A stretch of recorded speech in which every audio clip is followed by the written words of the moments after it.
Hey guys, it's David at Guitars in the Bank, and today I just imported 13 Fenders from Japan. And as I was looking through these, I was reminded as to why I keep buying Fender Japan and not Fender USA, and today we're gonna find out why. We're gonna see some of these examples in these guitars we're looking at today, but matching headstocks, shop limited runs, crazy weird colors, and also vintage reissues are some of the main reasons why I keep going back to Fender Japan. Without further ado, let's start. So first we're gonna look at this Fender Jazzmaster. This is like a traditional 60s style. It's in the satin shell pink, which I've really come to love. Of course, with the matching headstock, makes it really visually appealing. This is also a Fender special run, so this one was limited to a certain amount. And again, that's one thing I find Fender Japan does a lot more than we see here in the States. I do find that this is a Jazzmaster that it's nice because it's straightforward, yet it's just visually appealing and it looks and feels great.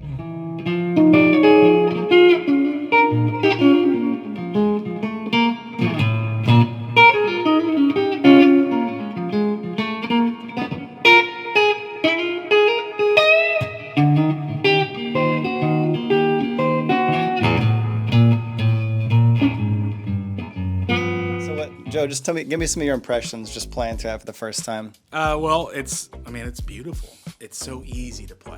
Just the first guitar right out of the gate is just very comfortable, and I just love. I haven't even explored, the higher tones, but just as a jazz guitarist, like I could totally play this on a gig.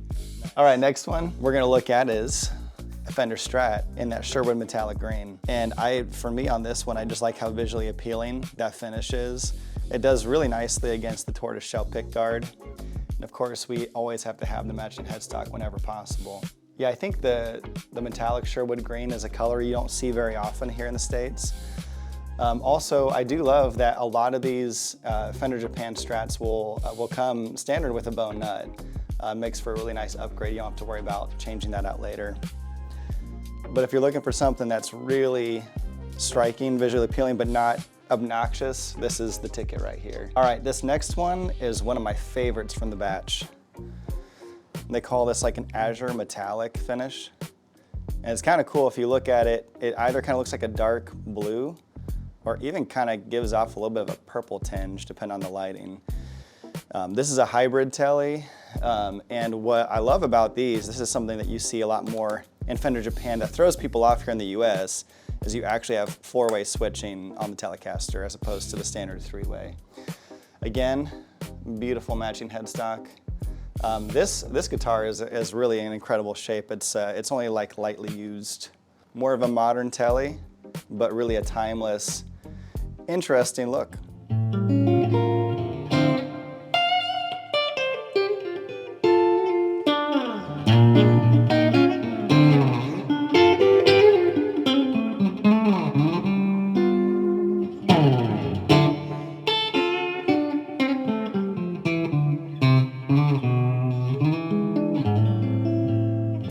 But what are your thoughts? All these are beautiful, man. When I first plugged it in, it had that big fat sound, and so I was gonna actually, since I played on the low end on that last one, I was gonna experiment with more of the higher sounds, but it just had a really good warm sound, so I thought I'd do a little jazz tune on this one, and it felt really good, very comfortable. All right, so I just said the last one was my favorite, but this one is definitely up there too for me.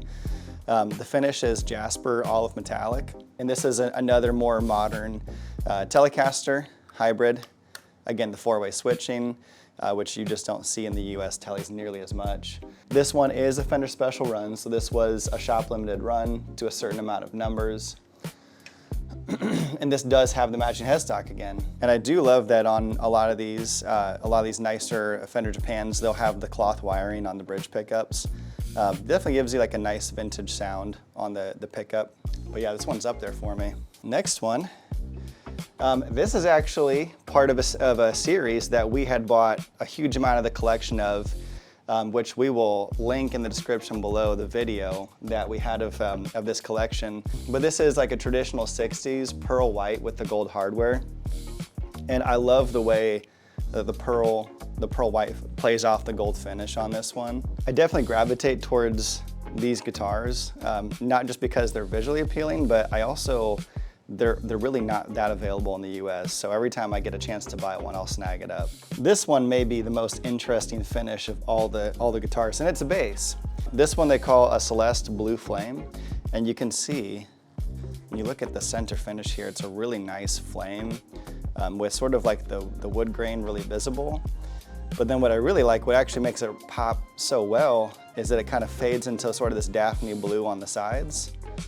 And the blue is all the way through on the back. So just from a visually striking sense, this is one of my favorite finishes I've seen on any Fender jazz bass. And this is a good example of, with Fender Japan, they'll take a really familiar model.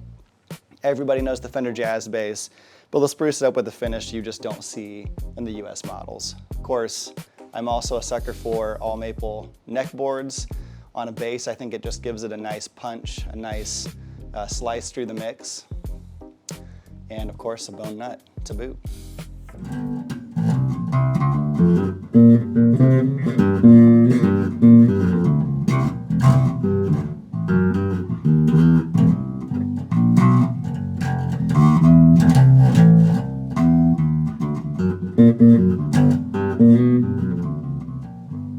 Well, I was gonna say, I mean, I'm not a bass player. I can walk a bass line, but again, like, it makes it so much easier when the quality of the instrument is so highly done. I love the color. Isn't that cool? Yeah. I think that finish is one of the coolest finishes I've seen on a jazz bass.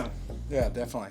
No, this is great, man. This one's a little bit more offbeat, but kind of more classic at the same time. So we have a Fender Jaguar, and this is a 62 reissue. So it's gonna have more of a classic feel to it, but it's definitely in that like original candy apple red color, which is really nice. I do like this also has that classic mute as well, so you can either kind of toggle that, you can pull it up so it gives it more of like a muted tone. You can go back down and keep it more standard as well. The mute itself is in great shape, which is nice. This guitar's been a little bit used. It has some dents and dings, but that just means it's been played and loved. Of course, wow, another matching headstock. What do you know? I think that's just one of the main selling points for me with Fender Japan is I think when you have to buy a matching headstock in the Fender US models, you pay out the nose. Whereas sometimes it feels like almost like a standard option on some of these Fender Japan guitars where you're getting matching headstocks all the time.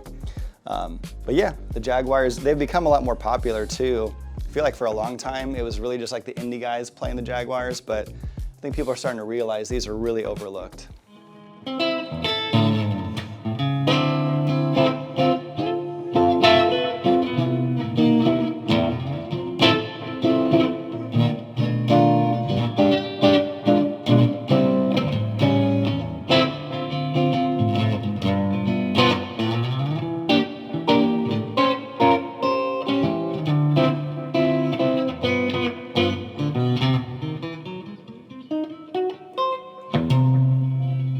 All right, next guitar, and I really have been trying to snag some more of these. This is a TL62, so it's a 62 reissue with the white binding, and it's kind of become a bit more of a cream binding now. 75 TX, so it would have been 75,000 yen, and the TX would be Texas Special pickups. So there's a lot going on this one. First, I really do like the translucent finish on the cherry. So not only does it have a nice cherry finish, but you can see the wood grain coming through really well there. Texas Special pickups, those are nice, good solid USA pickups on this one too. And I just feel like all the different things we have going on this with like the binding, the Texas Special pickups, the 62 reissue, and still within a reasonable price point is another reason I just don't think you're seeing these in the US market with everything added on. Also, what I love about this too is that lacquer finish on the back. Check out that, I mean, just a nice vintage lacquer finish. So yeah, this one's up there on the list for me. Let's get into one that's just a little bit more straightforward. This is that classic Lake Placid blue color, one of my favorites. Definitely not the most common color, but one of the most classic in my opinions. This one is a 62 reissue as well. So it's going to be a really nice, well-built Strat. I believe these are Texas Special pickups as well. Bone nut. I think pretty much all of these have bone nuts on them. And of course the lacquer finish on the neck as well. So looking for something straightforward, a nice early 60s Strat, but still just different enough it's not going to blend in with the crowd. This is a really great piece. So I'm not going to lie, I bought this one because it was orange. I just thought it was an interesting color. It's not one that you see very often on Fender Japan. So that's the main reason I purchased it. So this is a really good example of something I want to show you guys while we're at it. The back of the neck here, you see it doesn't have any of that, that gloss. It's kind of more like a satin finish. That typically will mean this is actually a standard. So this is just a Fender Japan standard Stratocaster. Nothing wrong with that, it just tends to be more of a straightforward build. And some guys I know prefer having the non-lacquered finish necks as well. So if you're looking for a nice, definitely different color, but a straightforward Strat, this would be a nice piece to pick up. This one is a Fender Traditional 2 Telecaster. And not every guitar has to have crazy specs. I mean, some of these can just be straightforward and they're really nice. This has more of that sort of like butterscotch kind of finish, which is really classic. I like this kind of a finish because it's just more straightforward and pretty timeless. People really don't get tired of this kind of a look. Again, the lacquered finish, so we know this is definitely on the nicer side of the Fender Japans. Really well-built guitar. Next one. This one is a 50s hybrid Stratocaster. So first of all, I love the finish. I love that it's a really thin finish, really subtle color, and then it's really just kind of letting the wood grain do the show. It's a beautiful wood grain they selected for this body. And this one's really cool too because they actually have, these are legitimate like vintage US pickups they put in these with the cloth wiring. So the pickups are incredible. And so this kind of blends a lot of like the classic 50s style specs with some more modern features. Like for example, on the tuning machines, these are locking tuners. They're a little unusual. They actually lock on the top here instead of the back.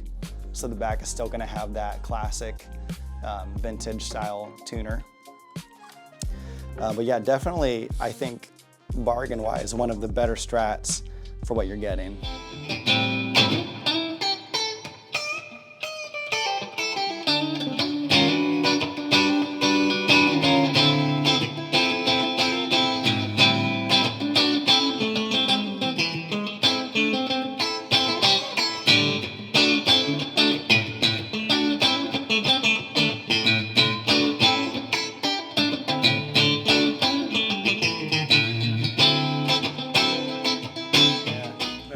Okay. Like that tone. Yeah. I don't normally play up high like that. If I'm playing like on a gig where I gotta be playing funky like that, you know, the way it's built, like, and the slinkiness of it, there are some licks that I would go for that, you know, would come out just fine on any other guitar.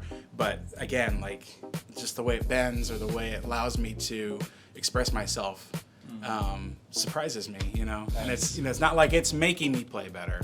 It's the quality of it, you know, that makes it easier, and so I can be more expressive. And the last one, these are some of my favorites. I love the way the blue is, like, when you look at it in different angles, kind of has a different color pop out.